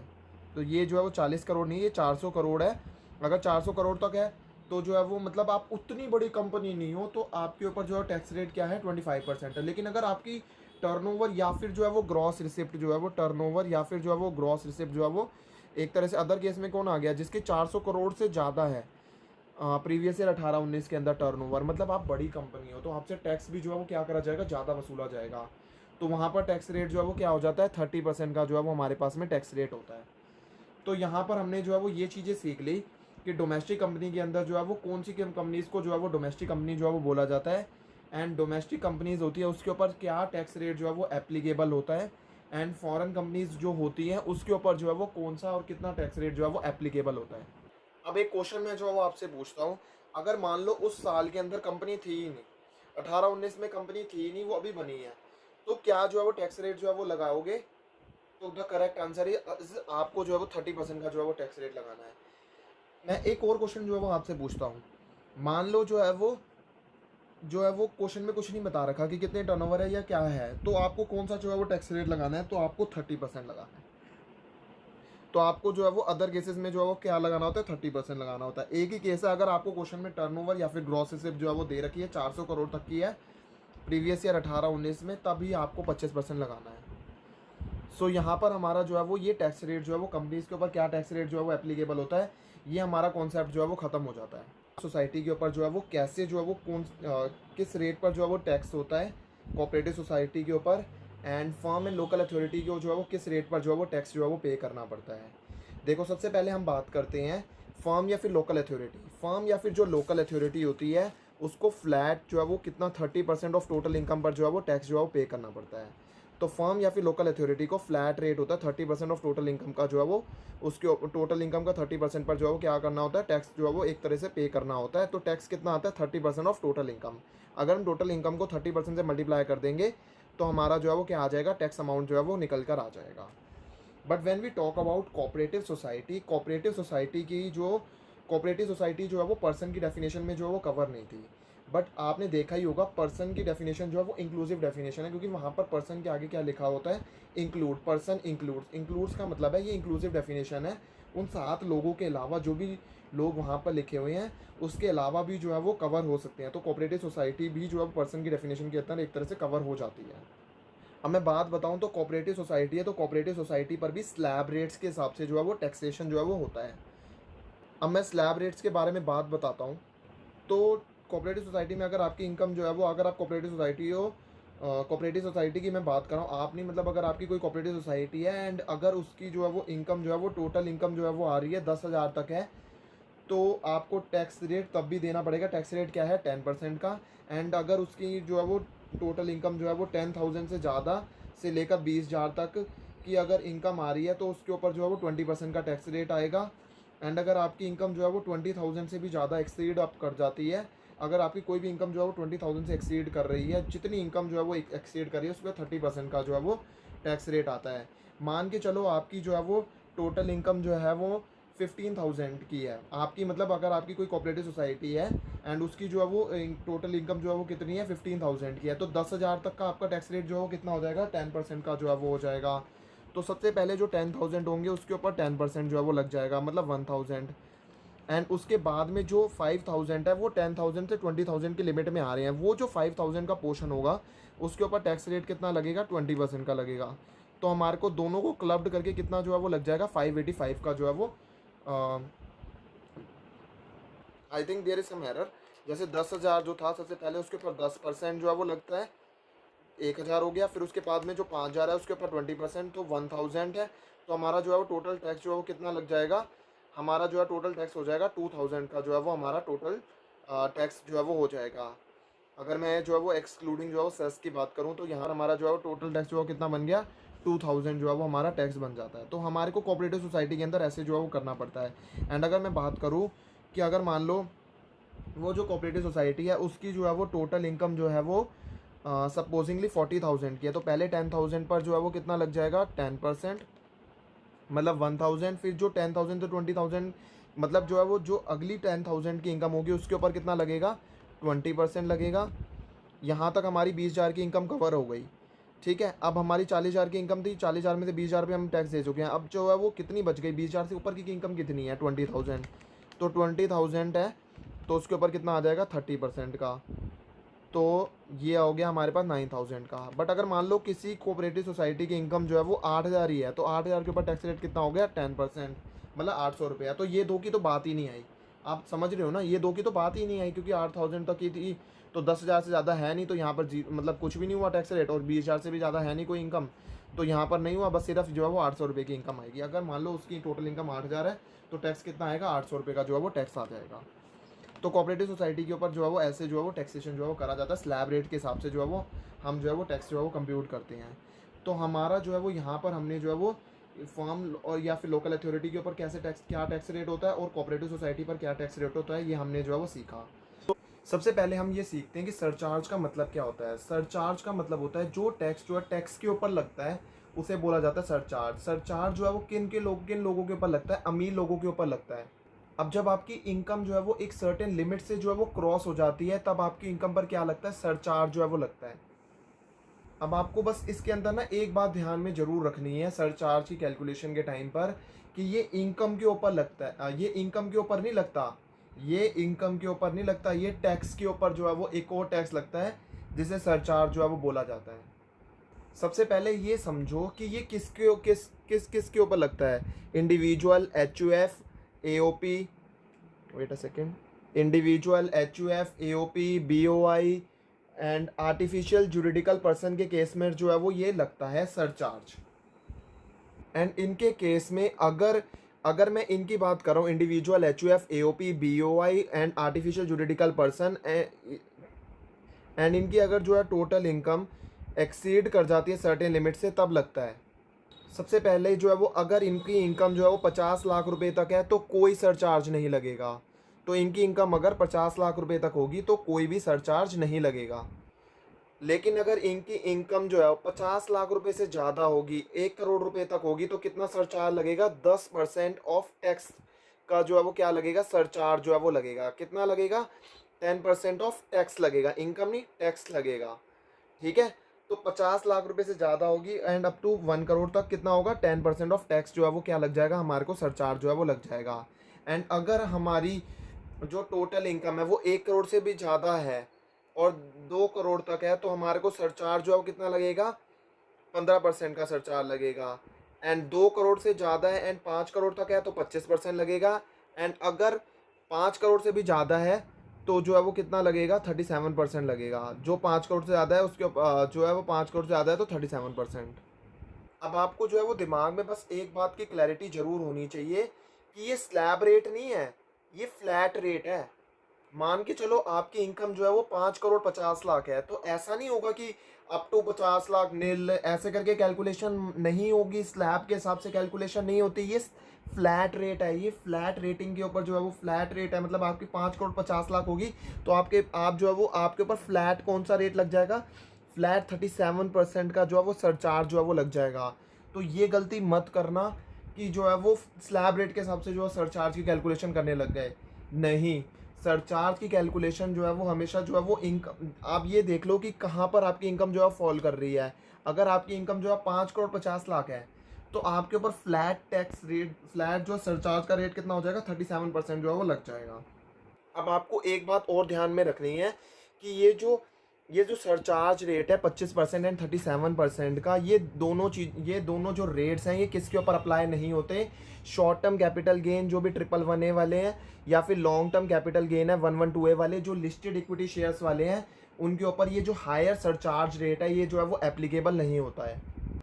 अगर मान लो ये दोनों होंगे, short term capital gain 111A वाला होगा या फिर long term capital gain 112A वाला होगा, तो उस केस में मैक्सिमम सरचार्ज रेट जो है वो कितना लगेगा, 15% ऑफ टैक्स ही लगेगा। उसके ऊपर higher surcharge rate 25% of tax and 37% of tax applicable नहीं होता है। अब हम इसे जो है वो एक एग्जांपल के थ्रू समझते हैं। मान लो मिस्टर ए की टोटल इनकम जो है वो 60 लाख रुपए है, ठीक है। तो सबसे पहले हमारा जो है वो क्या मेन अप्रोच जो है वो रहेगी सरचार्ज की कैलकुलेशन के अंदर। सबसे पहले आप जो है वो क्या करो, टैक्स की कैलकुलेशन कर लो। 2.5 लाख तक नील, 2.5 से 5 लाख तक कितनी इनकम हुई, 2.5 लाख के ऊपर 5%, 12,500। 5 लाख से 10 लाख तक कितनी हुई, 5 लाख के ऊपर कितना परसेंट होगा, 20%, मतलब 1 lakh. And more than 10 lakh होगा तो उसके ऊपर कितना जो है वो चला जाएगा, कितना है, मोर देन 10 लाख, उसके ऊपर जो है चला जाएगा 30%, तो 15 लाख आ गया। तो टैक्स कितना हो गया हमारे पास, 16,12,500। एंड सरचार्ज जो है वो कितना लग जाएगा, सरचार्ज जो है वो इस केस के अंदर जो है वो 60 लाख है। अब देखो कि सरचार्ज जो है वो कहाँ पर फॉलो अप कर रहा है, कि क्या आपकी इनकम जो है वो 50 लाख से जो है वो ज़्यादा है और 1 करोड़ तक है, तो जो है वो आपके ऊपर फ्लैट जो है कितना रेट लग जाएगा, 10% ऑफ टैक्स लग जाएगा। ऐसा मत करना कि जो है 50 लाख तक नील एंड 50 लाख से जो है वो 60 लाख, 10 लाख के ऊपर जो है 10% लगा रहे हो। नहीं, ये जो पूरा जो है 50 लाख से 1 करोड़ आपका फॉल हो रहा है, ये फ्लैट रेट ऑफ टैक्स है, 10% ऑफ टैक्स जो है वो लग जाएगा। तो 10% ऑफ टैक्स जो है वो लग जाएगा, ये रहा। एंड टैक्स प्लस में सरचार्ज जो है वो कितना हो जाएगा आपका, 17,73,750। ये बिफोर सेस मैं बता रहा हूँ, टैक्स प्लस सरचार्ज। इसके बाद हम बात करते हैं कि फर्म है, लोकल अथॉरिटी है या फिर कोऑपरेटिव सोसाइटी है, उस केस के अंदर जो है वो सरचार्ज जो है वो कैसे लगता है। अगर कोई फर्म है या लोकल अथॉरिटी है या फिर कोऑपरेटिव सोसाइटी है, अगर उसकी जो टोटल इनकम है वो 1 करोड़ रुपए तक है तो कोई भी सरचार्ज नहीं लगेगा। सरचार्ज कब लगेगा, जब 1 करोड़ से ज़्यादा हो जाएगी टोटल इनकम। एंड कितना परसेंट ऑफ टैक्स लगेगा, 12% ऑफ टैक्स लगेगा। इसके बाद में हम बात करते हैं सरचार्ज की। अगर हम बात कर रहे हैं, अब हम कंपनीज़ की बात करेंगे। कंपनीज़ हैं और कंपनी के अंदर अगर डोमेस्टिक कंपनी है, तो अगर डोमेस्टिक कंपनी की टोटल इनकम 1 करोड़ तक है तो कोई सरचार्ज नहीं लगेगा। 1 करोड़ से ज़्यादा है एंड 10 करोड़ तक है तो 7% ऑफ टैक्स लगेगा। फ्लैट रेट है, ये याद रखना। टोटल इनकम चेक करो, 1 करोड़ से ज़्यादा या फिर 10 करोड़ के बीच में है तो 7% ऑफ टैक्स लगा दो, ठीक है, सरचार्ज। एंड अगर 10 करोड़ से भी ज़्यादा है इनकम आपकी, टोटल इनकम, तो आपको 12% ऑफ टैक्स लगाना है, ठीक है। फ्लैट रेट है, ये स्लैब रेट्स नहीं है। मैं आपको दोबारा बता देता हूँ, ये फ्लैट रेट्स हैं, ये स्लैब रेट्स नहीं है, ठीक है। लेकिन अगर आपकी फॉरेन कंपनी है एंड फॉरेन कंपनी के अंदर जो है वो टोटल इनकम जो है वो 1 करोड़ तक है तो नील, मतलब कोई जो है वो सरचार्ज नहीं लगेगा। एंड अगर मान लो जो है वो, वेट अ सेकेंड, अगर आपकी टोटल इनकम 1 करोड़ से ज़्यादा है एंड 10 करोड़ तक है तो 2% जो है वो 2% ऑफ टैक्स का लगेगा। एंड अगर आपकी जो फॉरेन कंपनी है, आप, मतलब मैं फॉरेन कंपनी के रिस्पेक्ट में बात कर रहा हूँ, एंड अगर फॉरेन कंपनी की जो टोटल इनकम है वो 10 करोड़ से भी ज़्यादा है तो कितना जो है वो सरचार्ज लगेगा, 5% ऑफ टैक्स लगेगा। सो यहाँ पर हमारा ये कॉन्सेप्ट भी जो है वो ख़त्म हो जाता है सरचार्ज का। सो एजुकेशन सेस जो है वो हर केस में लगता है एंड हर पर्सन पर जो है वो लगता है। अब सवाल उठता है कि ये जो है वो किसके ऊपर लगता है। ये अगर मान लो सिर्फ जो है वो टैक्स दे रखा है, सिर्फ आपका टैक्स आ रहा है जो है वो, तो टैक्स पे लगा दो। एंड अगर आपके पास में जो है वो टैक्स भी लग रहा है और सरचार्ज भी लग रहा है तो दोनों के जो है वो टोटल के ऊपर जो है वो क्या लगेगा, ये हेल्थ एंड एजुकेशन सेस जो है वो लगता है। एंड ये जो हेल्थ एंड एजुकेशन सेस होता है ये सबसे आखिर में जाके लगाया जाता है, जब आप रिबेट दे दोगे, सरचार्ज सब कुछ लगा दिया, सब कुछ करने के बाद में जो है वो क्या कर रहा है, उसके बाद में जाके हेल्थ एंड एजुकेशन सेस लगाना है। रिबेट रिबेट से पहले मत लगा देना हेल्थ एंड एजुकेशन सेस, ठीक है। One of the most important जो है वो जो वन ऑफ द मतलब ये जो गलती जो सबसे ज़्यादा लोग जो करते हैं वो क्या करते हैं, जो है वो रिबेट देने से पहले हेल्थ एंड एजुकेशन सेस जो है वो लगा देते हैं। ये गलती मत करना। हेल्थ एंड एजुकेशन सेस जो है वो एट द एंड जो है वो लगाया जाता है, एंड जो है वो जब सब कुछ कर लोगे फिर उसके बाद में जो है वो 4% का हेल्थ एंड एजुकेशन सेस जो है वो लगाना है। एक मार्जिनल रिलीफ होती है वो भी जो है वो मिलती है, मार्जिनल रिलीफ से पहले, मार्जिनल रिलीफ भी इससे पहले होती है, and health and education cess जो है वो सबसे लास्ट में लगाया जाता है। जब आप फाइनल टैक्स जो है वो कैलकुलेट कर लोगे, फाइनल टैक्स इंक्लूडिंग सरचार्ज वगैरह, उसके ऊपर जो है वो आप क्या करोगे, हेल्थ एंड एजुकेशन सेस जो है वो लगाओगे, एंड ये हर केस के अंदर जो है वो लगता है हेल्थ एंड एजुकेशन सेस। सो जब जो है वो बजट 2018 आया था, तब फाइनेंस मिनिस्टर जो है वो अरुण जेटली जो थे, उन्होंने जो है वो वेरियस प्रोग्राम जो है वो प्रपोज करे थे, जहाँ पर उन्होंने जो है वो ये सोचा था कि जो है वो एजुकेशन एंड हेल्थ की जो नीड्स को जो है वो फुलफिल करा जाए, जो कि बिलो पॉवर्टी लाइंस हैं, एंड रूरल फैमिलीज जो कि ताकि इम्प्रूव करी जा पाए quality of education, teachers, digital initiatives, कोई क्वालिटी एजुकेशन जो भी ट्राइबल चिल्ड्रंस को देनी है उनको जो है वो दी जा पाए।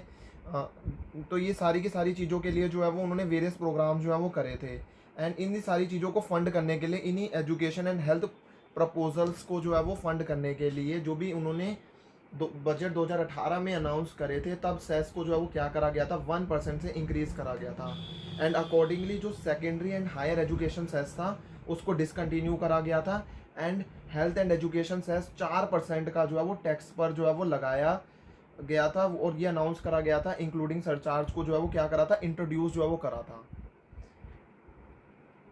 तो ये जो है वो क्यों जो है वो लगाया जाता है, क्यों ये हमारे को पे करना पड़ता है, ताकि जो है वो एजुकेशन एंड हेल्थ की जो नीड्स जो है ना बिलो पॉवर्टी लाइंस वगैरह के लिए, इसी के लिए जो है वो ये हमारे को जो है वो पे करना पड़ता है। तो सेस का मतलब ही ये होता है कि जो एडिशनल लेवी जो कि जो है वो चार्ज करी जाती है स्पेसिफिक पर्पस के लिए, एंड हेल्थ एंड एजुकेशन से सर नाम से क्लैरिटी जो है वो मिल रही है कि ये हेल्थ एंड एजुकेशन पर्पस जो है वो गवर्नमेंट इसको जो है वो स्पेंड करेगी। मार्जिनल रिलीफ जो है वो क्या होता है, सबसे पहले ये समझो कि मार्जिनल रिलीफ जो है वो क्यों मिलता है। मार्जिनल रिलीफ जो है वो इसीलिए जो है वो दिया जाता है, मान लो आपका जो टैक्स अमाउंट है वो आपकी इनकम से भी ज़्यादा जो है वो चला जाता है, इनकम से भी एक्सीड हो जाता है, किसकी वजह से, सरचार्ज की वजह से जो है वो एक्सीड कर जाता है, तो आपको जो है वो क्या मिलता है, मार्जिनल रिलीफ जो है वो मिलता है। ये कब लगता है, जब मान लो आपकी इनकम जो है वो, जब सरचार्ज लगना चालू होता है, या सरचार्ज की जो है वो कोई नया रेट आता है, तो जो आपकी जो इनकम है वो उससे थोड़ा सा जो है वो ज़्यादा होती है, तो आपको जो है वो ये लगता है। अब जो थोड़ा बहुत कितना ज़्यादा होती है इसका कोई भी क्राइटेरिया नहीं है। अब थोड़ा बहुत वो कितना ज़्यादा होगा, कितना जो है वो एक्सीड करना चाहिए, उसका जो है वो कोई भी स्पेसिफाइड क्राइटेरिया जो है वो नहीं है हमारे पास में। अब हम जो है वो इसको जो है वो कैलकुलेट करते हैं, तो इससे जो है वो हमें क्या करते हैं, एग्जाम्पल के थ्रू समझते हैं। मान लो ABC लिमिटेड है, एक डोमेस्टिक कंपनी है जिसकी टर्नओवर प्रीवियस ईयर 18-19 के अंदर 402 करोड़ के अंदर है, 402 करोड़ है। अब मैंने जो है प्रीवियस ईयर 18-19 की टर्नओवर क्यों लिखी है, when we are talking about finance act 2020, मैं जो है वो इसीलिए टर्नओवर लिखे क्योंकि आपको पता ही होगा कि कंपनीज़ के ऊपर जो है वो टैक्सेशन जो है वो डिपेंड करता है कि उसकी टर्नओवर जो है वो 18-19 में क्या है। अगर 400 करोड़ तक की टर्नओवर होती है तो 25% लगता है, एंड 400 करोड़ से ज़्यादा एक्सीड कर रही होती है तो 30% लगता है। एंड अभी वो जो है वो करंट ईयर के अंदर उसकी टोटल इनकम जो है वो कितनी है, 101 लैक्स है, तो टैक्स जो है कितना लग जाएगा, 101 लैक्स के ऊपर 30% लग जाएगा, क्योंकि उसकी टर्नओवर प्रीवियस ईयर 18-19 में 400 करोड़ से ज़्यादा थी, तो टैक्स कितना आ गया, 30,30,000। ठीक है, अब इसके ऊपर सरचार्ज कितना लगेगा, 7% जो है वो लगेगा, और कितना सरचार्ज हो गया, ये 2,12,00,200 हो गया, तो टोटल जो है हमारे पास में हो गया ये 32,42,100। इसके बाद हमारे पास में अज्यूम करके चलो, मान लो अगर जो है वो उसकी टोटल इनकम जो है वो 1 करोड़ होती, तो टैक्स कितना होता, 1 करोड़ पे 30%, 30 लाख रुपए जो है वो होता है ना। अगर उसकी इनकम जो है वो टोटल इनकम जो है वो 1 करोड़ होती, तो उसके ऊपर जो है वो टैक्स कितना होता, 1 करोड़ पे 30%, एंड जो है वो सरचार्ज होता नहीं, क्योंकि हमारी इनकम जो है वो 1 करोड़ से ज़्यादा एक्सीड कर नहीं रही होती। तो इनकम अगर मान लो हमारी 101 लाख है, तो हमारे को टैक्स कितना देना पड़ रहा है, 32,42,100। और अगर 1 करोड़ होता है तो हमारे को टैक्स कितना पे करना पड़ रहा है, 30 लाख रुपए पे करना पड़ रहा है। तो हमारी ये जो 1 लाख रुपए से इनकम बढ़ी, तो हमारे को एडिशनली टैक्स जो है वो कितना पे करना पड़ गया, 2,42,100, तो मतलब इनकम जो है वो 1 लाख ही बढ़ी है। और बताओ टैक्स जो है वो टैक्स की बढ़त कितनी हो गई है, 2,42,100। तो इस केस के अंदर जो है वो मार्जिनल रिलीफ जो है वो प्रोवाइड करा जाता है। क्यों जो है वो प्रोवाइड करा जा रहा है, क्योंकि टैक्स जो है वो इनकम से भी ज़्यादा बढ़ रहा है। बताओ, ऐसा नहीं होना चाहिए, तो इसीलिए जो है वो रिलीफ जो है वो मार्जिनल रिलीफ जो है वो प्रोवाइड करा जाता है। एंड टैक्स कितना पेड किया जाएगा, टैक्स जो भी 1 करोड़ पर होगा प्लस एक्स्ट्रा इनकम जो भी 1 करोड़ से ज़्यादा है, मतलब 30 लाख रुपए पर टैक्स ऑन 1 करोड़ कितना था, 30 लैक्स। एंड जो है वो हमारी एक्स्ट्रा इनकम कितनी है 1 करोड़ से ज़्यादा, 1 लाख रुपए की, तो 31 लाख रुपीज़ का टैक्स पे होना चाहिए। ठीक है, टैक्स टू बी पेड का मतलब एक्चुअली में टैक्स कितना पे होना चाहिए। तो मानना रिलीफ अब हम निकाल सकते हैं कि कितना हमने जो पे कर दिया एंड कितना पे होना चाहिए था। देखो टैक्स जो है वो ओरिजिनल इनकम पर कितना निकल रहा था, 32,42,100, लेकिन टैक्स जो टू बी पेड कितना होना चाहिए, 31 लैक्स। तो ये जो 1,42,100 का जो एक्स्ट्रा जो है वो जो ज़्यादा पे करना पड़ रहा है इनकम से भी ज़्यादा, उसका जो है वो आपको क्या मिल जाएगा, रिलीफ मिल जाएगा। मैंने आपको एक बात जो है वो क्लियरली बताई है कि ये कितना ज़्यादा क्या जो है वो क्राइटेरिया नहीं है, ये आपको जो है कैलकुलेट करके देखना पड़ेगा कि अगर आपको जो है वो टैक्स अमाउंट जो है वो अगर आपकी इनकम अमाउंट से ज़्यादा हो रहा है। जैसे यहाँ पर भी आपको दिख रहा था कि 1,42,100 का जो है वो क्या होगा, मानना रिलीफ जो है वो मिलना चाहिए। ठीक है, अब हमारे पास में जो है टैक्स पेबल जो है वो कितना हो जाएगा, 31 लैक्स में सेस जो है 4% ऐड करेंगे तो 32,24,000 जो है वो हमारा वो बन जाएगा, टैक्स पेबल बन जाएगा। तो एक तरह से मानर रिलीफ देने के बाद में हमारा जो भी टैक्स टू बी पेड था, जो भी था 31 लैक्स का, जो भी हमने अभी निकाला था उसके ऊपर 4% ऐड करके इतना जो है वो टैक्स जो है वो बन जाएगा, क्योंकि वो जो था वो एक्सक्लूडिंग सेस था, तो सेस को इंक्लूड करके 4%, तो ये हो जाएगा। अब हमारे पास में बात आ जाती है कि स्टेप्स क्या होते हैं कि हमारे पास में मानर रिलीफ कैलकुलेट करने के। सबसे पहले जो है वो आप कैलकुलेट कर लो टैक्स जो है वो ओरिजिनल टोटल इनकम पर जो है वो टैक्स कैलकुलेट कर लो विदाउट सेस। जैसे मान लो अगर टोटल जो है वो original income 1 crore 1 lakh rupees है, तो उसके ऊपर जो है वो आप क्या कर लो, टैक्स जो है वो निकाल लो। अब उसके बाद में जो है वो आप टैक्स जो है वो निकाल लो, उसके आसपास वाली इनकम के आसपास जो है वो निकाल लो। इंडिविजुअल के केस में आसपास वाली इनकम कौन सी हुई, 50 लाख या 1 करोड़ या फिर 2 करोड़ या फिर 5 करोड़ है, उसके ऊपर जो है वो टैक्स जो है वो निकाल लो। डिपेंड करता है कि जो है वो आपका कहाँ पर जो है क्राइटेरिया जो है फॉलो हो रहा है। जैसे अभी हमारा 1 करोड़ 1 लाख का एग्जाम्पल लिया था, तो यहाँ पर हमने जो है वो टैक्स जो है वो किसके ऊपर निकाल लिया था। वैसे तो अभी मैं कंपनी की बात जो है वो कर नहीं रहा हूँ, अगर कंपनी वाला आएगा तो वहाँ पर मैंने 1 करोड़ के आसपास का जो है वो निकाल लिया था टैक्स, जो है वो 1 करोड़ रुपये निकाल लिया था ना। तो वो स्टेप नंबर 2 जो है वो ऐसे कैलकुलेट करते हैं। लेकिन अगर मान लो इंडिविजुअल का केस होता, तो 50 लाख 1 करोड़ 2 करोड़ 5 करोड़ के ऊपर जो है वो डिपेंडिंग अपॉन द सिचुएशन हम जो है वो टैक्स जो है वो कैलकुलेट कर लेंगे विदाउट सेस। सो जो है वो हमने क्या करा था, कंपनी है, स्टेप 1 के अंदर हमने जो है वो 1 करोड़ 1 लाख के ऊपर जो है वो टैक्स निकाला। स्टेप 2 के अंदर हम जो है वो क्या करेंगे, कंपनी के केस में जो है वो 1 करोड़ या फिर 10 करोड़ के आसपास वाली, फर्म के केस में 1 करोड़ के आसपास वाली निकालनी होती है। तो हम जो है वो हमने क्या करा, स्टेप नंबर 2 के अंदर हम क्या करते हैं, 1 करोड़ के ऊपर जो है वो हम टैक्स कैलकुलेट कर लेंगे। बट ये एक बात जो है वो जरूर ध्यान रखना कि ये जो स्टेप 2 के अंदर आप जो टैक्स निकालोगे ये भी आपको विदाउट सेस जो है वो निकालना है। अगर मान लो कोई कंपनी की इनकम दे रखी है 10 करोड़ 1 लाख रुपीज़ जो है वो दे रखी है, तो आप जो स्टेप नंबर 2 के अंदर जो किसके ऊपर टैक्स निकालोगे, 10 करोड़ जो 1 लाख रुपीज़ दे रखी है उसके ऊपर जो है वो आप टैक्स 10 करोड़ पर निकालोगे, सॉरी 10 करोड़ पर निकालोगे स्टेप 2 के अंदर। एंड स्टेप 1 पर आप original total income 10 crore 1 lakh पर निकालोगे।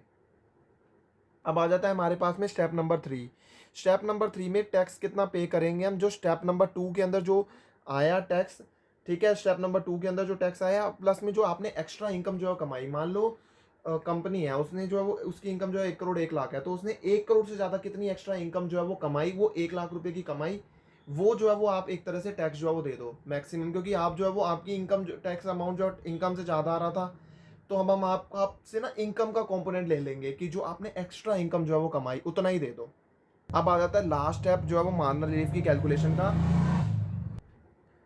मार्जिनल रिलीफ कैलकुलेट करने के लिए आपको क्या करना पड़ेगा, स्टेप नंबर 1 के अंदर जो है वो आपने ओरिजिनल टैक्स जो है वो निकाला था, यहाँ पर आपने ओरिजिनल टैक्स निकाला था। एंड स्टेप नंबर 3 के अंदर जो टैक्स जो है पे करना चाहिए, अगर आप इन दोनों को जो है वो डिडक्ट कर दोगे तो आपके पास में क्या आ जाएगा कि जो रिलीफ जो है वो मिलना चाहिए वो जो है वो आपको जो है वो मिल जाएगा कि कितना रिलीफ जो है वो होना चाहिए, है ना। तो यहाँ पर हमारा जो है वो मार्जिनल रिलीफ जो है वो कैलकुलेट हो जाता है। बस आप एक बात ध्यान में रखना कि मार्जिनल रिलीफ की जो कैलकुलेशन होती है ये बिफोर सेस होती है, ये सेस से पहले जो है वो कैलकुलेशन जो है वो करी जाती है मार्जिनल रिलीफ की। अब एक बात जो है वो क्वेश्चन जो है वो दिमाग में आता है कि हमारे को अब गवर्नमेंट को कितना टैक्स जो है वो पे करना है। गवर्नमेंट को हमारे को जो टैक्स टू बी पेड है जो हमने निकाला है उसके अंदर 4% जो है वो हेल्थ एंड एजुकेशन सेस को ऐड कर कर फाइनली गवर्नमेंट को जो है वो टैक्स जो है वो पे कर दो, जैसे अभी हमने जो है वो यहाँ पर ऊपर करा था। ये मैं जो है वो कब कह रहा हूँ, अगर मान लो आपसे कोई टैक्स पेबल पूछेगा तो आपको जो है वो क्या करना है कि जो है वो टैक्स टू बी पेड में 4% ऐड करके वो बता देना है। लेकिन अगर आपसे आपको सिर्फ जो है वो मार्जिनल रिलीफ की कैलकुलेशन करनी है तो वो तो जहाँ तक स्टेप नंबर 4 तक ही खत्म हो जाती है। अब हम इसे जो है वो बेटर जो है वो समझते हैं एग्जांपल्स के थ्रू। मान लो कोई पर्सन है जिसकी टोटल इनकम जो है 51 लाख रुपीज़ है, तो स्टेप नंबर 1 के अंदर हम जो है टैक्स किसके ऊपर निकाल लेंगे, 51 लाख पर। अप टू 2.5 लाख उसकी जो है वो नील, कोई बेसिक एग्जाम्पशन लिमिट थी तो कोई टैक्स नहीं लगेगा। 2.5 लाख से 5 लाख तक जो 2.5 लाख है उसके ऊपर 5% का टैक्स लग जाएगा। 5 लाख से 10 लाख तक जो है वो 5 लाख के ऊपर 20% का टैक्स लग जाएगा। एंड 10 लाख से ज़्यादा जो भी इनकम है वो उसके ऊपर 30% का लग जाएगा, मतलब 12,30,000 जो है वो लग जाएगा। तो हमारा टोटल टैक्स जो है कितना हो जाएगा, 13,42,500 जो है वो हो जाएगा। एंड इस केस में हमारा सरचार्ज जो है वो कितना लगेगा, हमारी इनकम 51 लाख है, मतलब 50 लाख से ज़्यादा है, तो सरचार्ज कितना लगेगा, 10% ऑफ टैक्स लगेगा। तो ये हो गया हमारा 14,76,750 जो है वो हो गया हमारा इंक्लूडिंग सरचार्ज। अब हमारे को जो है वो कैलकुलेट करना पड़ेगा मार्जिनल रिलीफ। मार्जिनल रिलीफ हम कैसे कैलकुलेट करेंगे, स्टेप नंबर 1 में जो हमने टैक्स निकाला था 14,76,750, उसमें से हम माइनस कर देंगे स्टेप 3 में जो जितना निकला था, जो भी टैक्स टू बी पेड था 14,12,500। तो हमारा क्या आ जाएगा, मार्जिनल रिलीफ जो है वो आ जाएगा 64,250। एंड टैक्स पेबल जो है वो कैसे निकालेंगे, जो भी टैक्स टू बी पेड था उसमें 4% का सेस ऐड कर देंगे तो टैक्स पेबल जो है वो हमारा निकल जाएगा। इस कैलकुलेशन को करने के बाद में हम जो है वो क्या हम मान के चलो सवाल आता है कि ये 14,12,500 जो है वो कैसे आया और step number 2 and step number 3 कहाँ गए। सबसे पहले जो है वो हम यही समझ लेते हैं, step number 2 and step number 3 जो है वो सीख लेते हैं। देखो अब इसके बाद में जो मैंने आपको बताया था 51 लाख था, तो 50 लाख से कुछ ज़्यादा था, है ना। तो अब आप 50 लाख के ऊपर जो है टैक्स निकाल लो। 50 लाख के ऊपर आपका टैक्स जो है वो कितना निकल जाएगा, 50 लाख के ऊपर आपका टैक्स जो है 13,12,500 जो है वो निकल जाएगा। सरचार्ज लगेगा नहीं, क्योंकि कोई इनकम जो है वो 50 लाख से ज़्यादा एक्सीड कर ही नहीं रही है, तो कोई भी सरचार्ज नहीं लगेगा। और स्टेप नंबर 3 के अंदर टैक्स टू बी पेड कैसे निकलेगा, स्टेप नंबर 2 में जो है वो हम एक्स्ट्रा इनकम जो है वो ऐड कर देंगे, तो हमारा जो है वो सरचार्ज जो है मतलब टैक्स टू बी पेड जो है वो निकल जाएगा। स्टेप नंबर 2 के अंदर हमने जो है वो कितना निकाला था 13,12,500। एंड एक्स्ट्रा इनकम जो है हमारी कितनी आ रही थी, 50 लाख से कितनी ज़्यादा थी, 1,00,000 रुपये। तो 14,12,500 जो है वो हमारा हो गया टैक्स टू बी पेड है। तो यहाँ पर हमारा जो है टैक्स टू बी पेड कितना हो गया, 14,12,500 है। और हमने जो है वो यही स्टेप जो है स्टेप नंबर 3 से जो निकाला था वो हमने यहाँ पे डाल दिया था 14,12,500, और मार्जिनल रिलीफ की कैलकुलेशन जो है वो कर ली थी। और टैक्स पेबल तो पता ही है, जो टैक्स टू बी पेड होता है उसमें 4% का हेल्थ एंड एजुकेशन टैक्स जो है वो ऐड कर देते हैं, तो हमारा निकल जाता है। सो यहाँ पर हमारा जो है वो ये कॉन्सेप्ट जो है वो ख़त्म हो जाता है मार्जिनल रिलीफ का। आई होप आपको जो है वो ये मार्जिनल रिलीफ जो है वो समझने में और सीखने में जो है वो आसानी हुई होगी। आप इसको जो है वो कॉन्सेप्ट को समझकर जितने भी मार्जिनल रिलीफ के क्वेश्चंस हैं या फिर जो है वो कोई भी कॉन्सेप्ट अगर आपको जो है अगर आप टैक्स की कैलकुलेशन जो है वो कर रहे हो तो आप इजीली जो है वो कैलकुलेट कर सकते हो। So thank you everyone. And अगर आपको ये वीडियो पसंद आई होगी तो ये वीडियो को लाइक ज़रूर कर देना, चैनल को सब्सक्राइब कर देना to get the latest notifications. So thank you everyone for watching the video.